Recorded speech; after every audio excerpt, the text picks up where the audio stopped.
This week's storyteller is Rapunzel. Hello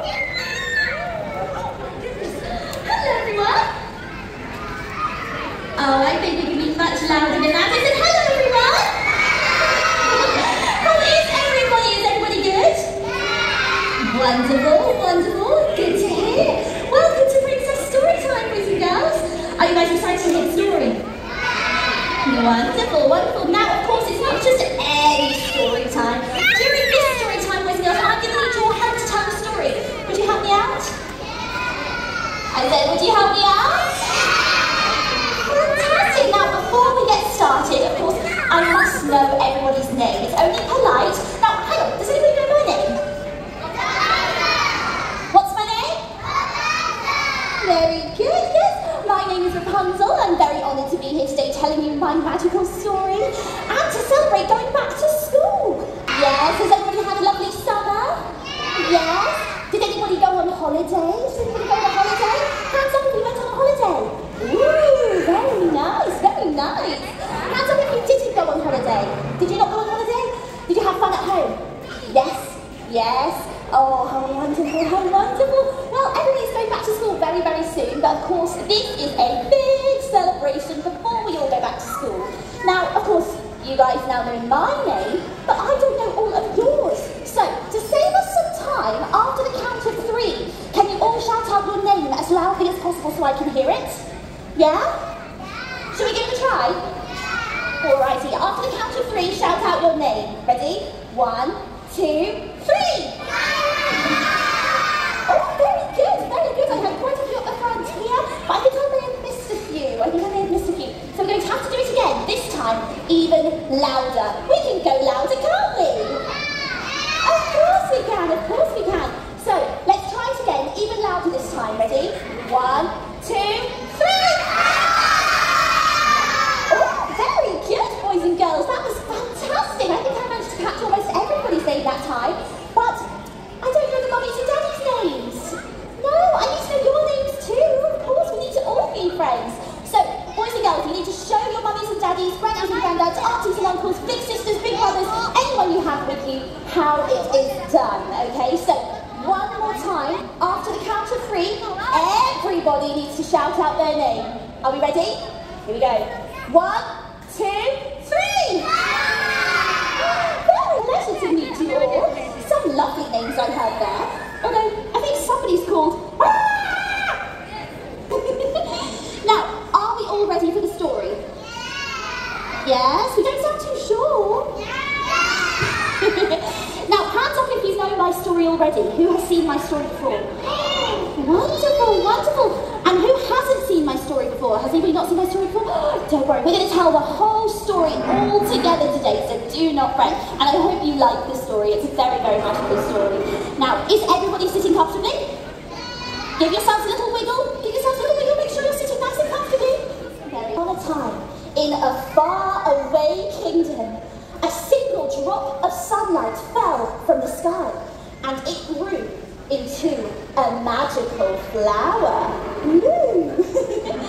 Now, an old woman named Mother Gothel discovered the flower and its magical powers, and she visited the flower every single day and used its magic to keep herself young.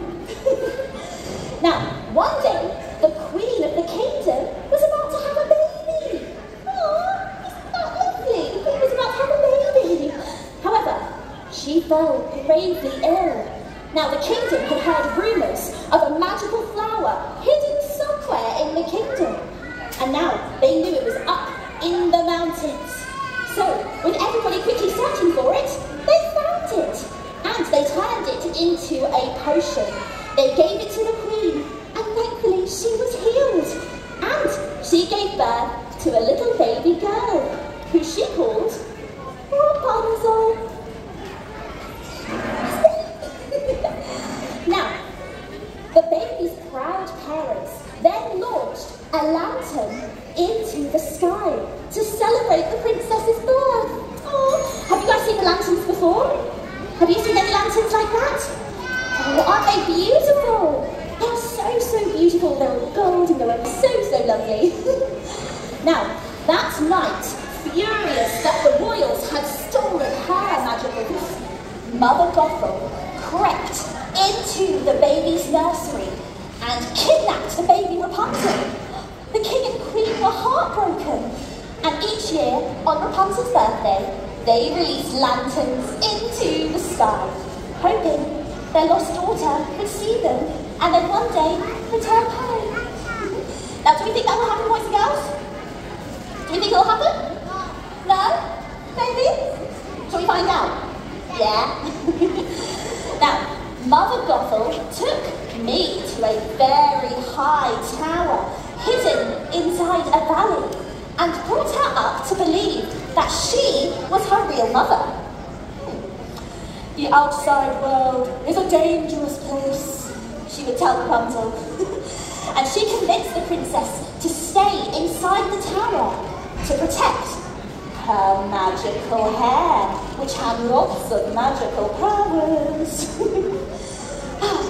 Now, luckily, I had lots of things to do. Oh, boys and girls, I kept so busy inside that tower. I had jigsaw puzzles, I played guitar, and I would paint murals all over my wall. Can you see them?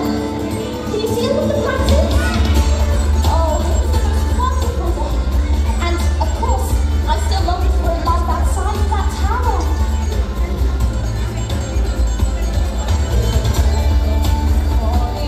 And the sky is clear and bright, misty mountains sing and beckon me out into the light. I will ride, I will fly, chase the wind, touch the sky. I will fly, chase the wind, touch the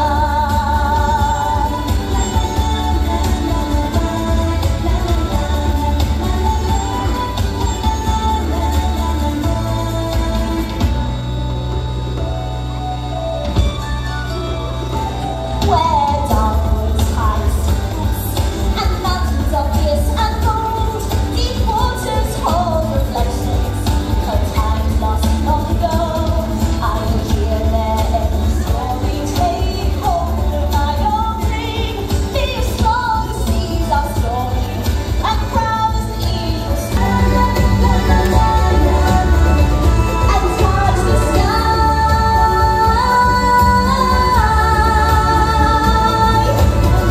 Chase the wind, chase the wind, and touch the sky.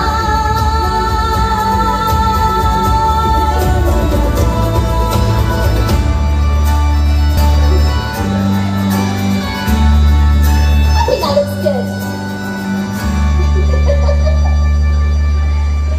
A very important question. Now, I went straight. I want to see the floating lights.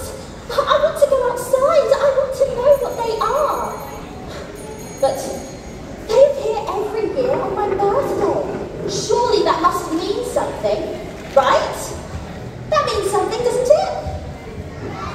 Well, Mother Gothel, honestly, she just lied straight to my face. And she said that they were merely just stars in the sky and nothing special.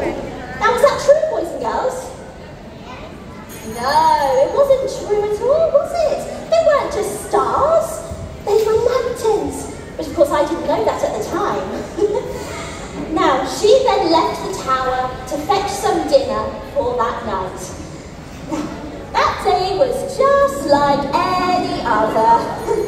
I was painting a floating light onto my mural when suddenly I heard a voice. I heard a voice. And it was a deep voice. Just like this, it was a very deep voice.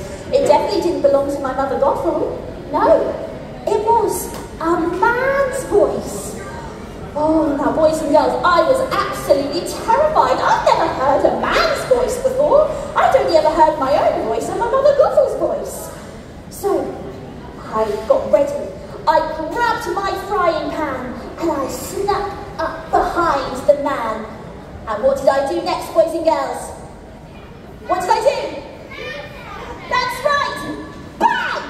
I hit him over the head and he was out cold. Now, even though I was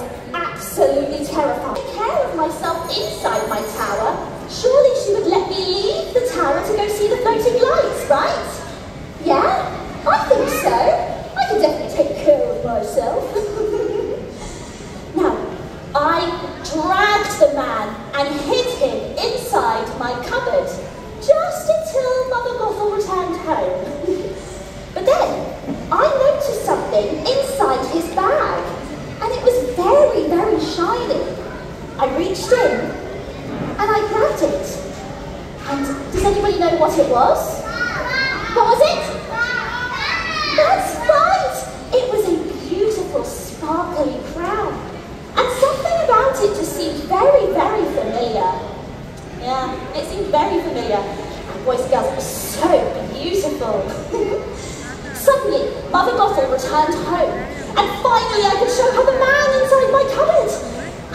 I could prove to her that I was brave enough and strong enough to leave the tower. But before I could even ask her, or show her the man, she yelled at me and said, "You are never leaving this tower! Ever!" Oh, she was very, very scary. I was completely shocked. But I wasn't going to give up that easily. I asked my Mother Gothel if my birthday present could be new paints for my wall, so that I could paint more and more floating lights. And of course, I knew that would mean she would have to leave for 3 days' time. Alrighty, and thankfully she agreed. She agreed, off she went outside the tower. With Mother Gothel gone, I put my plan into action. I let the strange man out of the cupboard, and then I tied him to a chair using my hair. Now, when he woke up, he told us, what's his name? That's right, he said, "The name's Ryder, Flynn Ryder." And he pulled this weird face. He called it a smolder. It kind of looked a bit like this. Can you guys give me your best smolder? Can you do smolder for me? Oh, very good, very good. Oh, nice smoldering, guys. Oh, very, very good. Now, I told him that I would let him go if he helped me.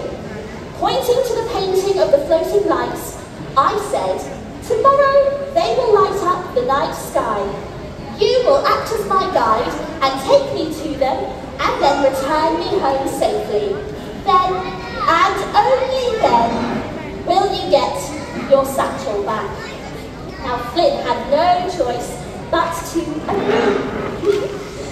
Now, using my hair, Flynn and I lowered ourselves out of my tower window.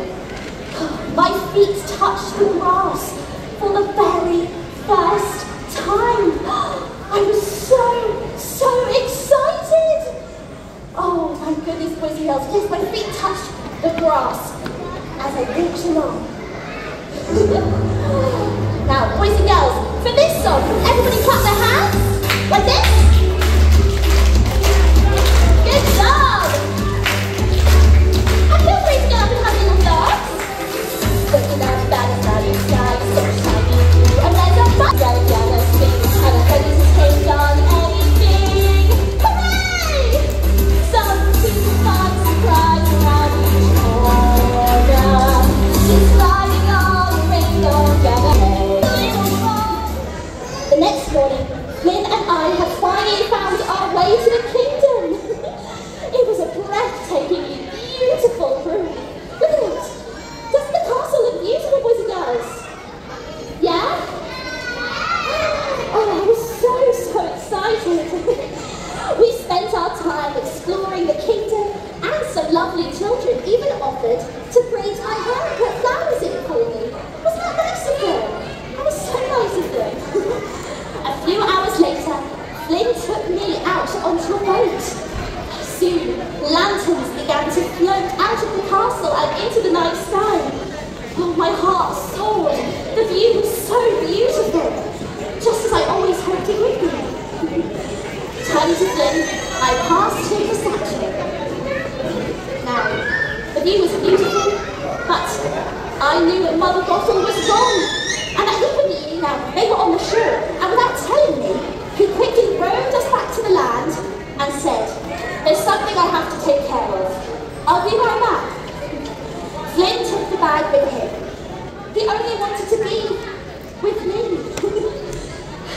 But the ruffians said that they knew about my magical hair, and that is what they wanted more than the crown. Flynn tried to fight them off, but he was knocked unconscious and tied to a boat and set sail out onto the lake. Of course, I had no idea who these big, scary were of compromise. I said to Mother Gothel, if you let me save him, I promise you I will go with you, and I will not fight you, I will just go. And Mother Gothel agreed. I rushed to Flynn's side, hoping it wasn't too late to save him. I wrapped my hair around his wound, when suddenly he yelled, I can't let you do this! Flynn grabbed a broken piece of glass. And what did he do, boys and girls, so we know? Oh, I heard it a few times there. Flynn grabbed the broken piece of glass and chop! He cut off my hair. He cut off my hair. And of course, the magic stopped working. And with no magic left to sustain her, Mother Gothel started to turn into dust. And she tripped and tumbled out of the window. She was gone for good. But with no magic hair, I had no way of saving Flynn's life. As his head dropped back, I knew he was gone. A teardrop fell from my face and landed on Flynn's cheek. But suddenly, the tear, it began to glow. And golden light, his eyes opened. He sat up and he was completely fine. He reached his arms around me. And we may have shared our first kiss. With my parents, after 18 long years apart, I felt my parents' love surround me as we embraced for the first time since I was a little baby. We were a family once again. Now, of course, the entire kingdom rejoiced at the return of the lost princess, and they threw a big party to celebrate. Hundreds of glowing lanterns were released high into the sky, their light having finally guided me home. And through finding each other, Flynn and I found everlasting love. And we both lived happily ever after. The end.